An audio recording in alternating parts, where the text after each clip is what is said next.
timeline.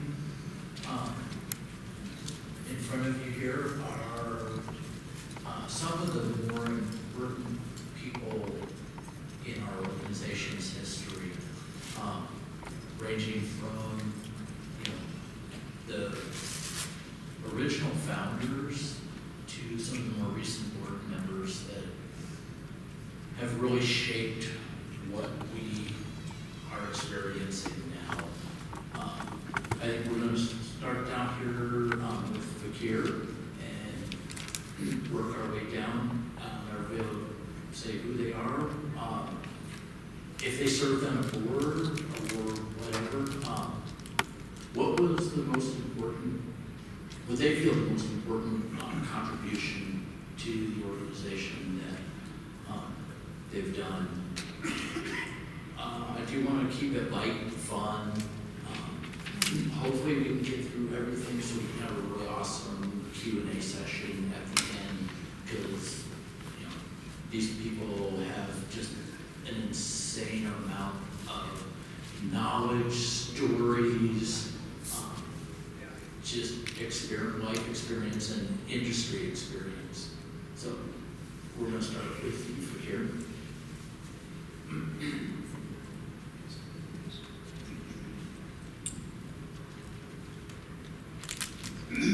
They said real short, so try to make it short. I just went through an hour or so I have over here on my experience.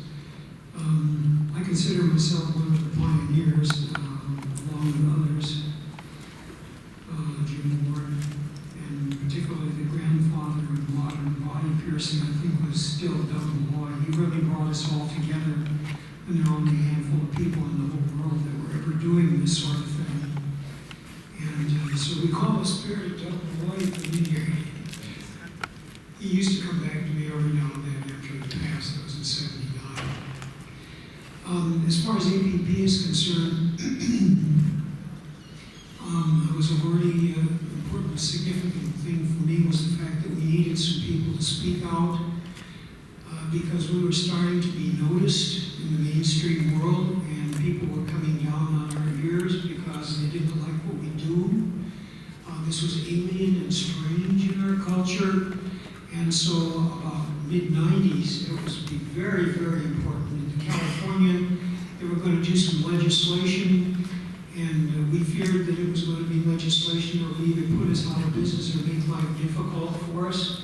So we got involved in the thing. I was 1993, late in the spring, starting to talk and get together the piercers in and around San Francisco, primarily, and we had a state bill up, written by Valerie Steele in the state legislature.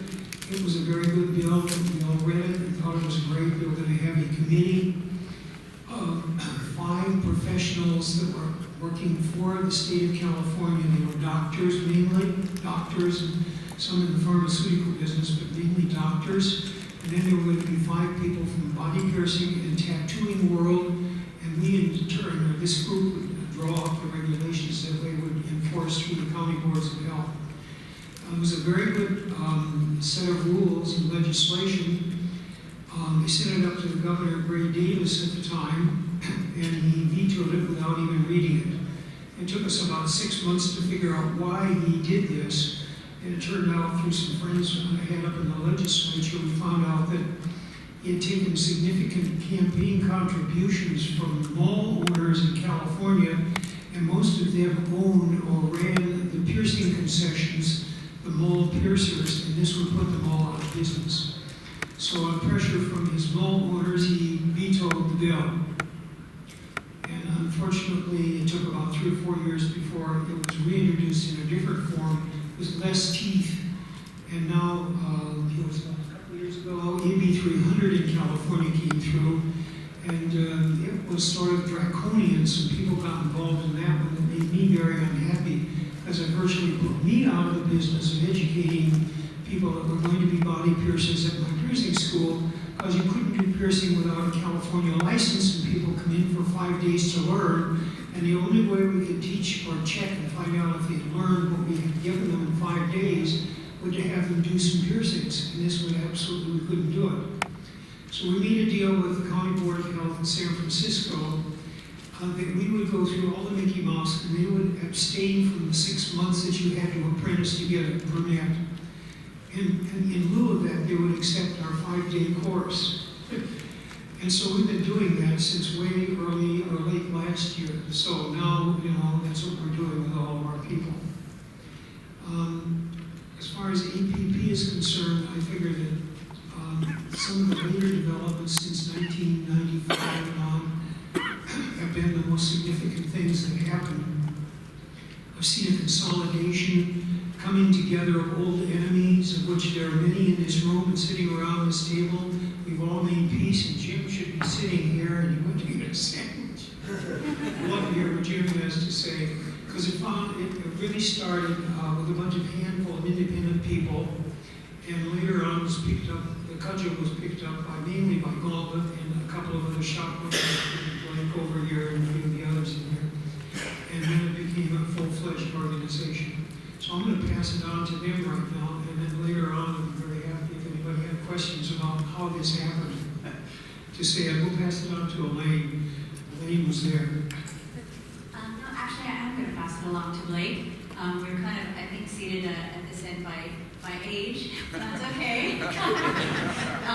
But actually, Blake was out there on the West Coast, and I had already moved to New Orleans by then, so my role in the APP came a little bit after that. So I'm not going to talk out of turn. So. Well, thank you, Lee. And with respects to Jim, who should be in that spot, but I'm going to need a pee break in like 9 minutes, so that's what happens when you're on the old spectrum here. So, yeah, I guess it would be funny to say, could you repeat the question? But, yeah, early APP contributions. What did you do? What did you do to make yourself famous? I nutted up with my then partner Christian, and we walked all the way the fuck to Jim Ward's office in the Gauntlet, and I was scared shitless. I was like, we're just it's the Gauntlet, And it was really the beginning of the camaraderie that I think is well represented here. And the industry was so small. I was in the elevator with my oldest daughter last night and like a couple other people, and I remember the whole APP would just fit in this elevator right now, and so it's really changed. But I think the primary objective, and I'm the guy that actually wrote the first page on point number 1, which was bringing health and safety concepts to the mainstream, to our industry, so we could standardize amongst each other and not look like a bunch of idiots when we had to deal with a real idiot like Ray Davis. But I remember Vaughn renting a van and squeezing in there with my coworkers at Body Manipulations, and I don't even remember who else. Melissa, you'll have to remember. And I remember putting on a suit and feeling like such a freak because I had these 2-inch ears and 2-foot dreadlocks and trying to put our best foot forward to the conservative administrators. And I remember the first thing that Vaughn said, the reply was, gloves? Why would you guys use gloves? And I thought, oh fuck, we're doomed here. This is never going to happen. This won't be an organization. They're going to just, whatever, the people with ear guns will just pierce navels and just butcher like they still do. That's just, it's a tough thing. But yeah, that's an early memory. I might save other ones for my class later, but I think we're all here today with the higher objective of, we all may have a procedural difference or a policy difference, but I think we understand the basic things, and Elaine has been a tireless worker to bring that to the forefront of the general public, and it's not fringe anymore, it's mainstream. And so books should be mainstream, education should be mainstream, and international organization, it's a big deal. We've come a long way. So you can go ahead. So I think I'm still going to need to pass it further along because, if we're going chronologically,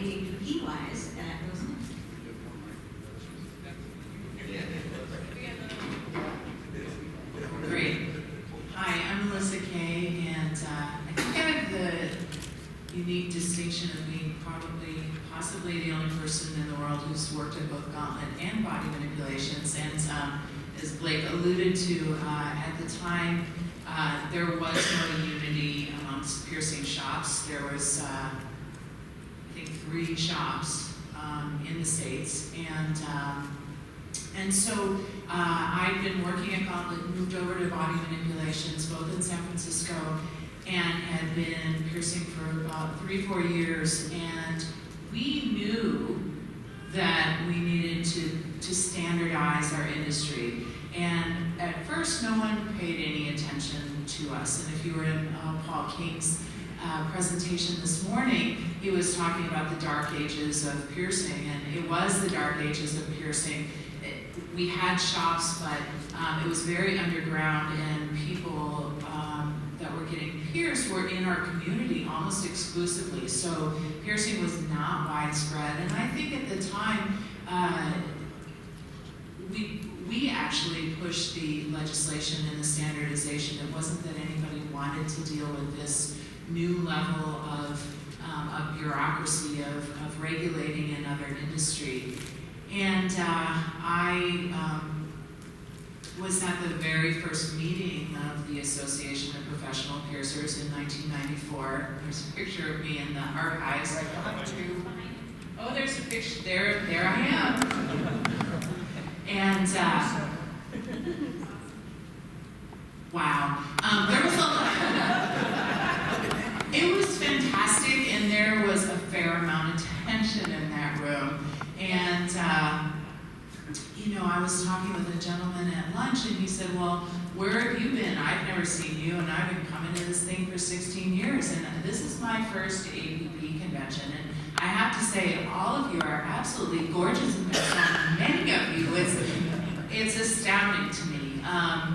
And so when we got together, it was an act of survival, honestly, that we needed the unity in order to survive as an industry, and we either were going to get outlawed or we were going to band together and come up with some standards for piercing and move the profession along. So I was a piercer until about 2000, so I did see a lot of change in the industry, and it was really great to see, and now it's light years ahead of where we were. Hey there, I'm Joey Bennett, and I also worked at Body Manipulations at a similar time period as Melissa. She trained me. When I first was hired there, Blake was still there, and pretty quickly moved on to Nomad, and the magic happened over there. And there was not a whole lot of friendliness. I had known Paul King before I was actually hired at Body Manipulations, and he lived close by, so got to see a lot of him. But you know, like going into the Gauntlet as an employee of Body Manipulations was just not, you know, it was not normal or okay. And when the legislation came down, I think it really fell to Michaela Gray to be the one to put the whole thing together and say, this can't just be Gauntlet, this needs to be everybody. We need to rally people together. And she did all the footwork, and she's the one that made the calls and got people to come. And she's the one who literally cut with scissors and pasted together all the paperwork and point, and she did all of that. And I think I want to make sure that she's getting credit, because I don't see her name coming up all that much. And she did an incredible amount of work, and I think particularly in the very early stages was very responsible for making it a place that we could come together. And it was, the static electricity in that room. You can almost tell. I mean, Bond's got a big old grin on his face, but we're all a little uncomfortable in there. You know, this is not, that kind of standard gathering. But as Melissa said, it was a matter of survival, and we needed to be able to work together. Historically, it's Elaine now or me? Go. All right. Hello, can you hear me? Yeah. My name is Alan. Actually, my name is Alan Huff. met Fakir back in the late 80s when I was living in Santa Cruz. And he was doing a piercing ritual in Santa Cruz, in a bulkhead gallery. I was working there at the time. And I was totally enamored with Fakir. I knew who he was and just wanted to know him. And so I started talking to him, and he gave me his business card, and I was just, oh my God, this is so great. Fakir likes me. He said, please come to my house anytime. And later did I know, later in life, that he thought I was cute and wanted me to come back to his house.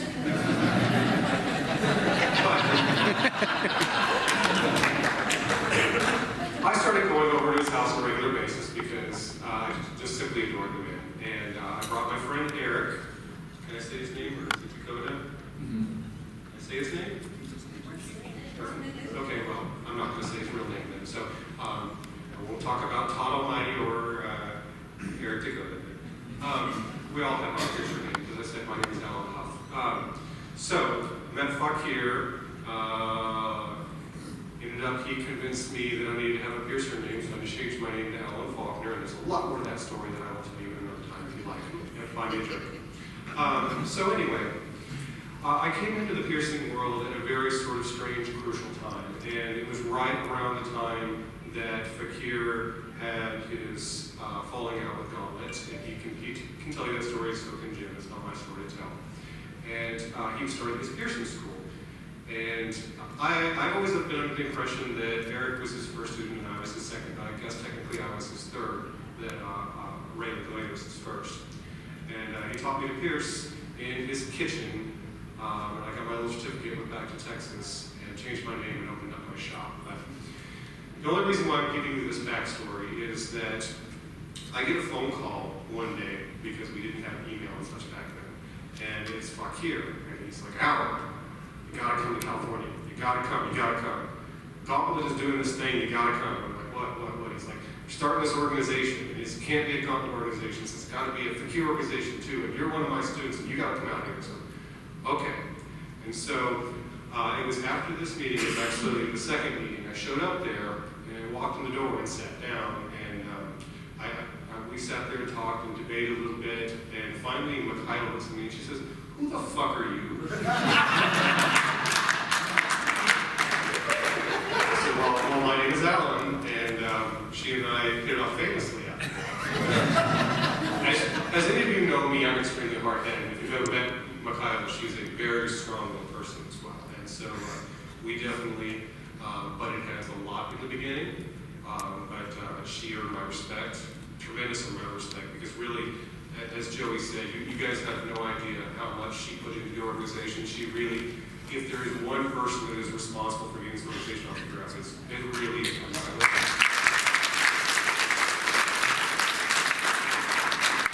So my long involved story.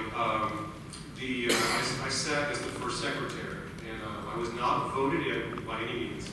And the way that we figured out the first official board positions is we were sitting in the office at Gauntlet, and we said, okay, we're filling out this corporate paperwork. What does everybody think? Mikhaila's president. That's obvious. Mikhaila's doing the hard work. We've got to fill these other positions here. And they got down the list of everybody sitting in the room, and they said, we don't have a secretary. They looked up and they said, Alan, you have a computer, you're secretary. And so, believe it or not, that was what I became famous for in the beginning, was I was the only one who had a laptop. So because I had a laptop, I became the secretary. That's the only reason. But there are many other stories I could tell to go forward with here, but if there's anything that I can say I contributed to the APP, it's to have been the thorn in the side of the APP. My history with the APP has always been very adversarial, but to my defense on that has always been for the good of the organization. It's, even though I will admit I do have large ego problems from time to time, and the older I've gotten, the better I've gotten about it, but all of my intents with the organization have always been for the good of the general piercer. So, that's my spiel. Scott? The paperwork that Alan just alluded to is how I sort of come into all of this. I had the good fortune to work with Mikhaila for a very long time. Sky Renfro, sorry. With Mikhaila for a very long time in the courses that Gauntlet put together. It was there that I got to make an acquaintance with her that really kept us close for a long time. What she discovered about me was that, well, first, by the time I came to Gauntlet, I was already 42 years old, which was significantly older than any of the people I was working with.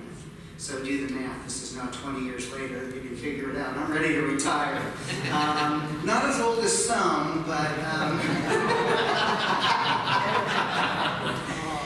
and in that experience with Michaela, she came to know me as a person who's... I didn't ever define myself as a person. That wasn't who I was. It was part of what I do. It's part of what I did. And a lot of the folks that I worked with, it encompassed their lives. It's all they were about, was piercing.